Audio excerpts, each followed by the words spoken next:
Chapter 5. Immersion. The way the experience feels is even more important than the way the food tastes. It's 49% the way it tastes, and 51% how you make them feel. Getting just one right is a failing grade. Service is a monologue. How do we do the same thing, the same way, every time for everybody, and make it feel unique just for you? Danny Meyer. Isn't it fascinating just how hospitality can be viewed so very differently depending upon one's culture? Consider the tradition known as Melmastia, practiced by the Pashtuns.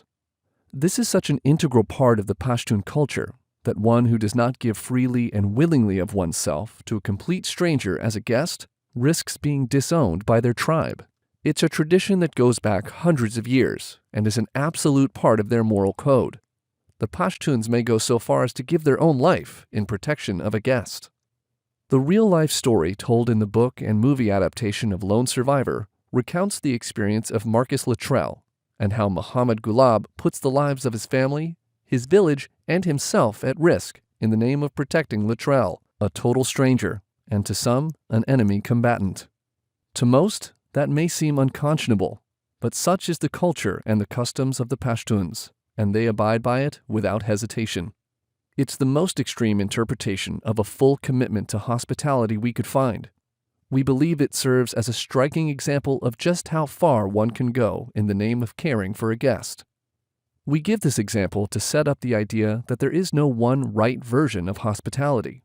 It can vary, and this example is certainly cultural in the broader context. It does, however, exemplify the impact of culture and just how ingrained hospitality customs and traditions can be. Traditionally, when people travel abroad, it's very common to research all the local sightseeing experiences and historic sites when visiting a new land. But for my wife and me, as an example, we start with, where are the best bars in town and how do we make sure we spend time there? We can recount countless magical experiences we've had with friends and family abroad, the kind of stuff that makes life worth living, the stories you tell for a lifetime. For us, these exceptional experiences seem to happen regularly on a bar stool or at a table when we visit world-class venues. We happen to find looking at the ocean, statues, and castles somewhat interesting, but living in the here and now is far more intriguing because of the people in this world fully committed to delivering those types of magical experiences professionally. We want to celebrate and learn from a small segment of those special people in this chapter and share their greatness with you, in hopes that it may in some way improve upon your own circumstance.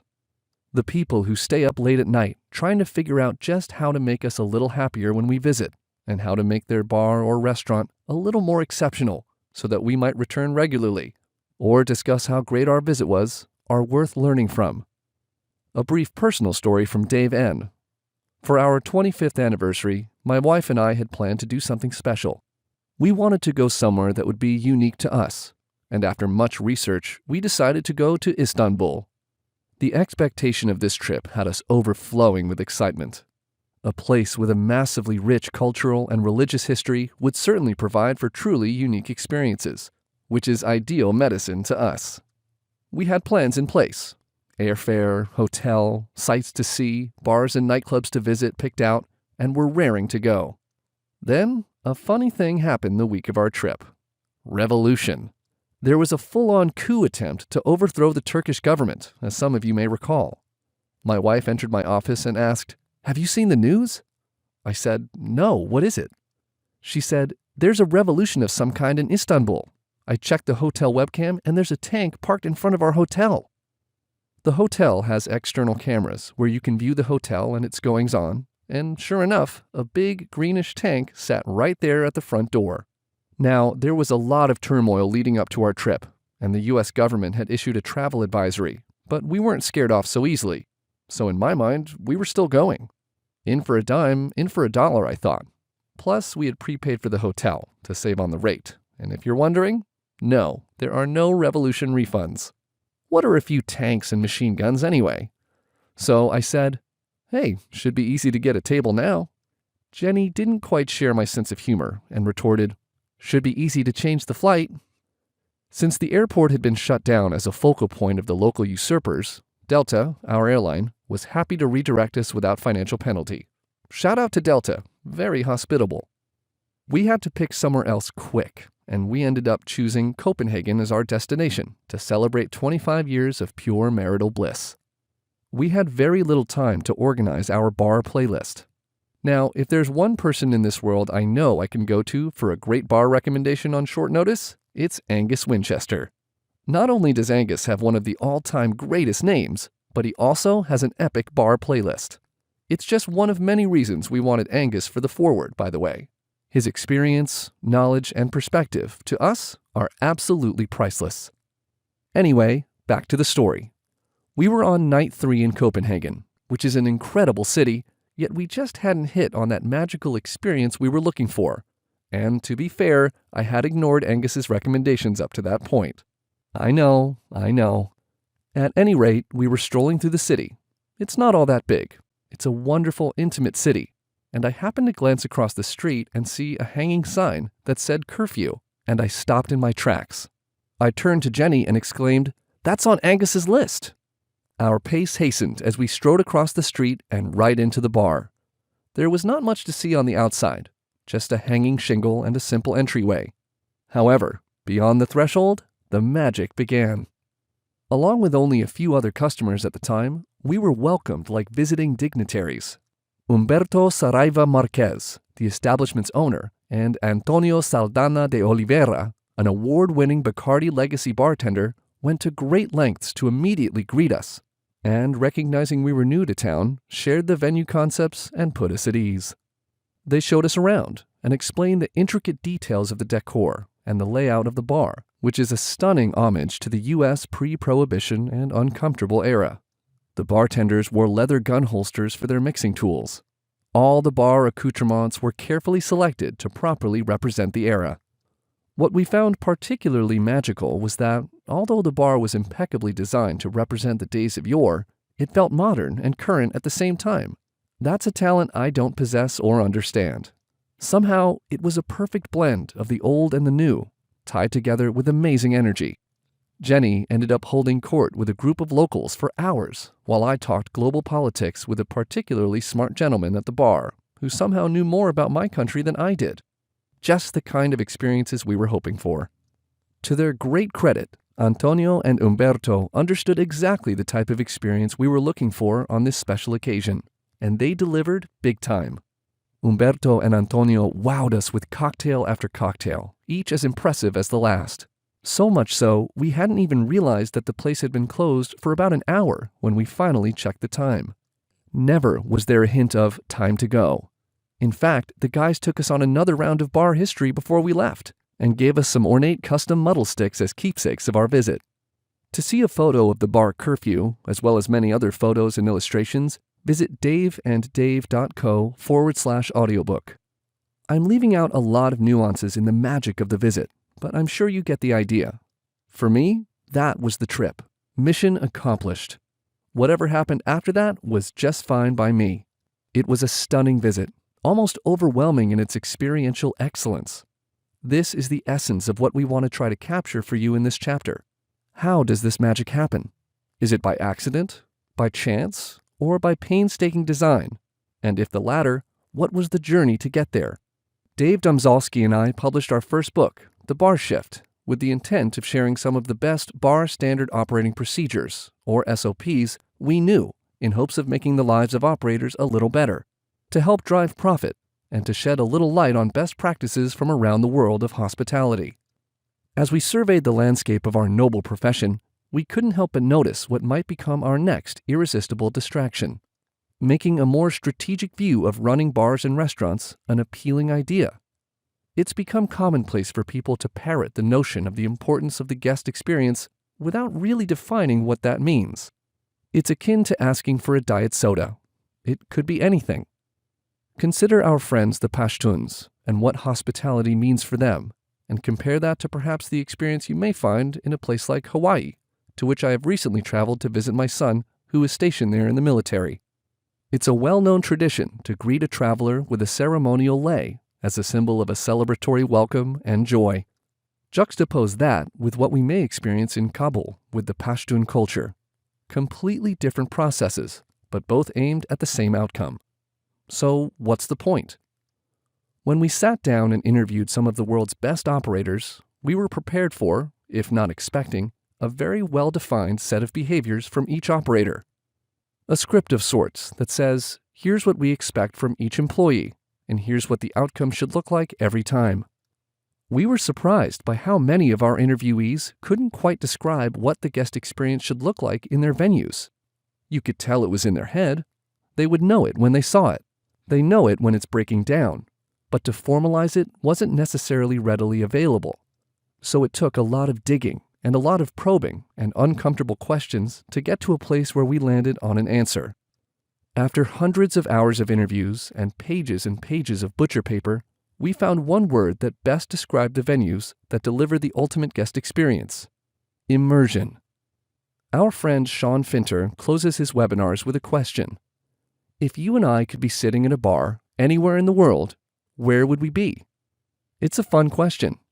When we answered for ourselves, the place that popped up for us both was Sweet Liberty. Sweet Liberty was founded by Dave Binkowicz, John Lermayer, Michelle Bernstein, and David Martinez.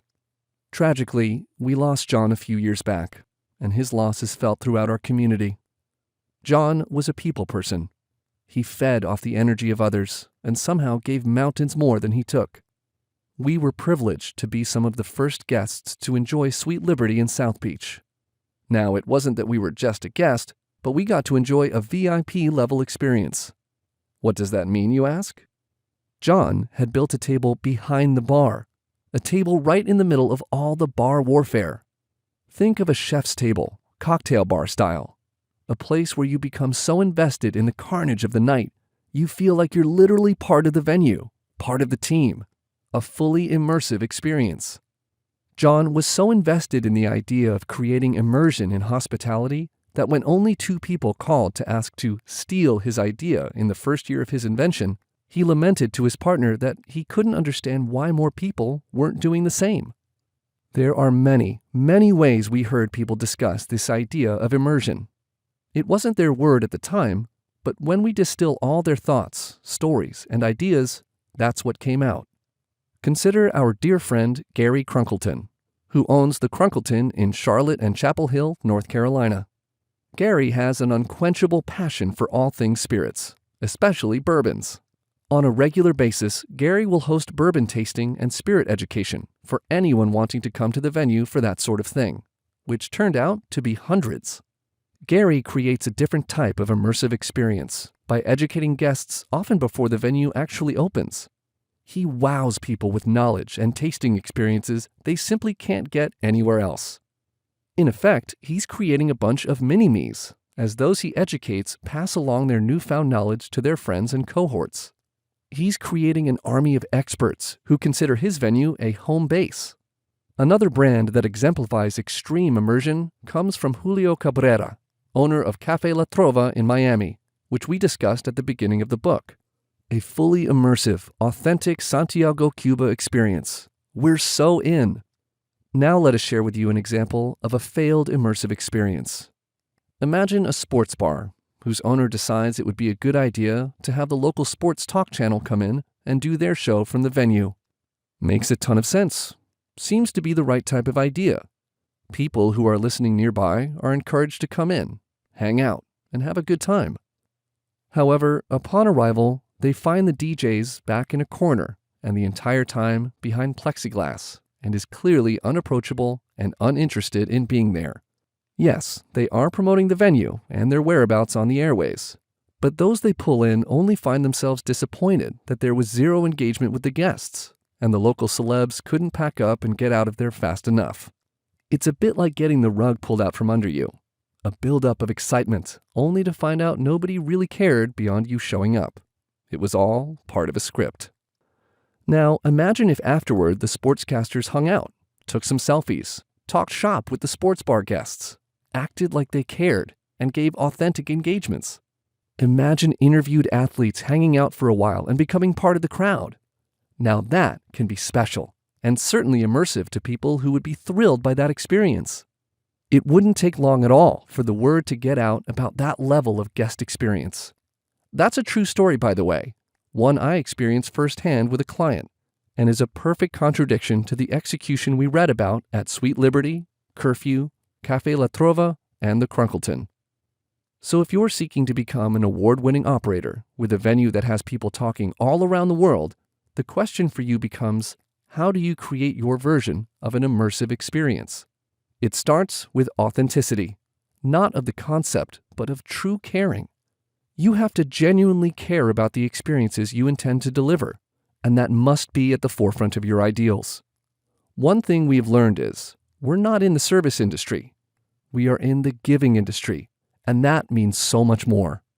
This is an excellent juxtaposition of how giving comes from a place of want to, and service comes more from a place of have to, as it relates to hospitality. In our curfew visit, they could have ushered us out as soon as the venue closed. Candidly, we have no idea what time that was. I just realized we were the only people in the place at some point. But they didn't. Why? Because they didn't want to.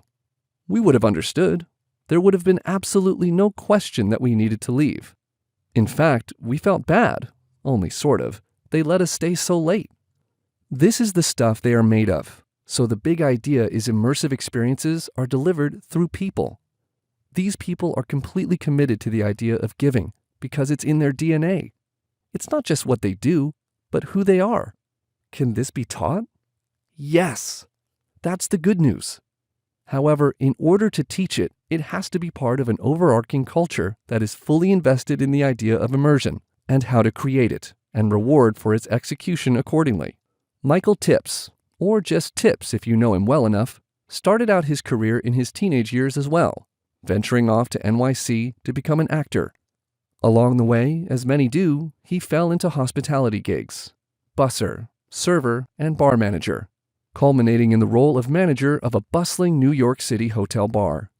It was here where he really got his hospitality chops.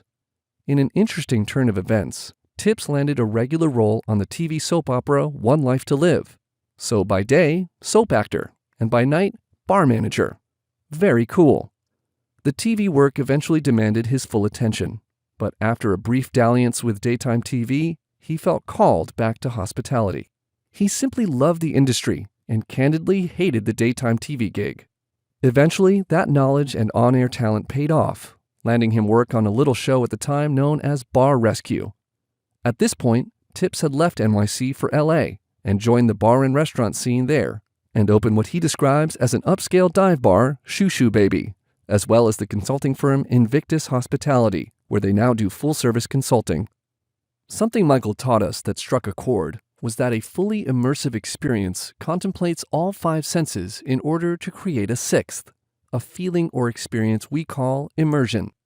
There is smell, sound, sight, taste, and feel. When Tips describes how he thinks of creating immersive experiences, he'll talk about the drive to the venue and the parking lot experience, which includes the look and feel of the door, and especially the door attendant, if applicable. Every consideration is given to all five senses. In our book, The Bar Shift, we have a chapter dedicated to full awareness and seeing your venue anew each day. Tips drives home in multiples by challenging us to deliver these exceptional sensory experiences and being completely aware of how the guest is taking in what we're offering. This is a great way to begin thinking of immersion. When we spoke with Dave Kaplan, he discussed how immersion begins at inception. What does that even mean?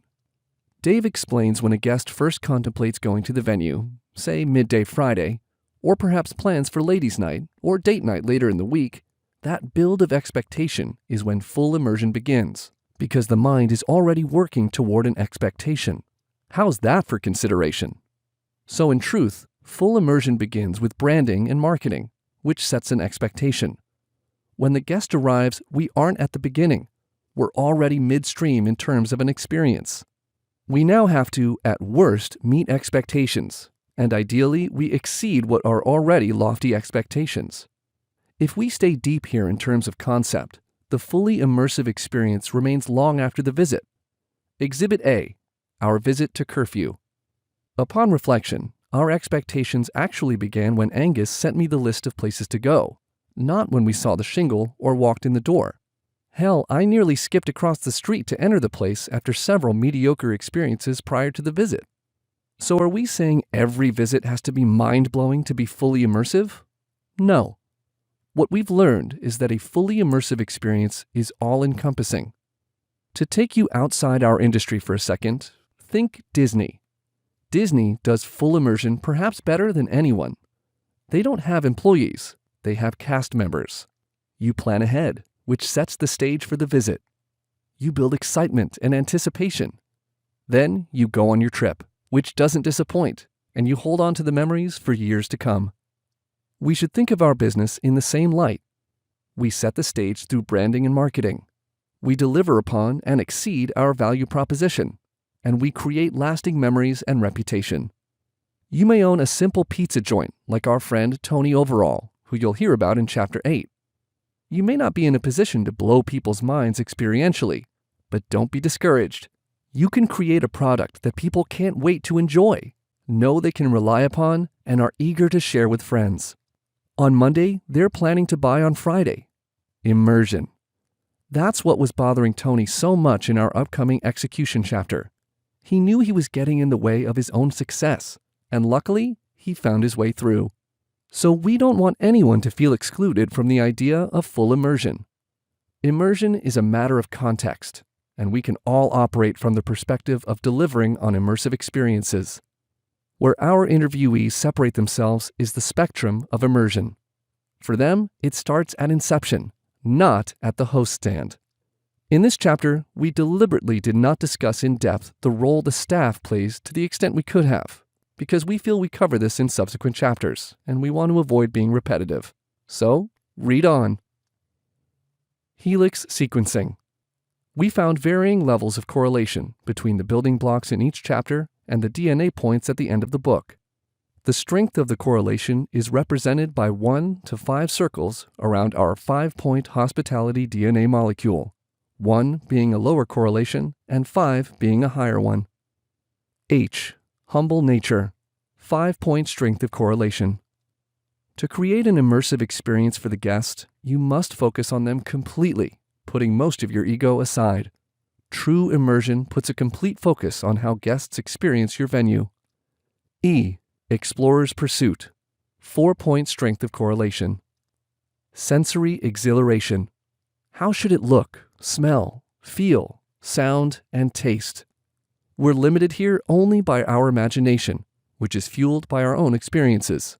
As we gather unique experiences for ourselves, we can then, in turn, give them back, creating more in-depth experiences for our guests. L. Lifetime of experience, 5-point strength of correlation. Never stop learning. The ability to create immersion comes from a glut of experiences, colliding with a passion for giving and a culture of execution. It can be easy to think we know enough, especially when there's award-winning success involved. However, the exact opposite is true. Atrophy and complacency can be an unfortunate byproduct of success. You never want to stop gathering that which can be given to your guests. I. Indomitable spirit, 4-point strength of correlation. Crafting an experience so complete that your guests get lost in your creation takes focused effort applied over the entire life of the business. While you can and must bake this into the culture of your business, which takes the day-to-day operational aspect of immersion off your plate, you will need measures in place to ensure that your staff always successfully applies your guest service strategy. X. Extraordinary culture, 5-point strength of correlation. An immersive experience that exists in perpetuity is the ultimate expression of a fully executed culture. Here, culture means a team that shares a passion for transformational experiences. The interesting thing about these fully immersive experiences is that people confuse transformation with complexity. Get your points of execution as simple as possible, and your guests will get blissfully lost with you in no time.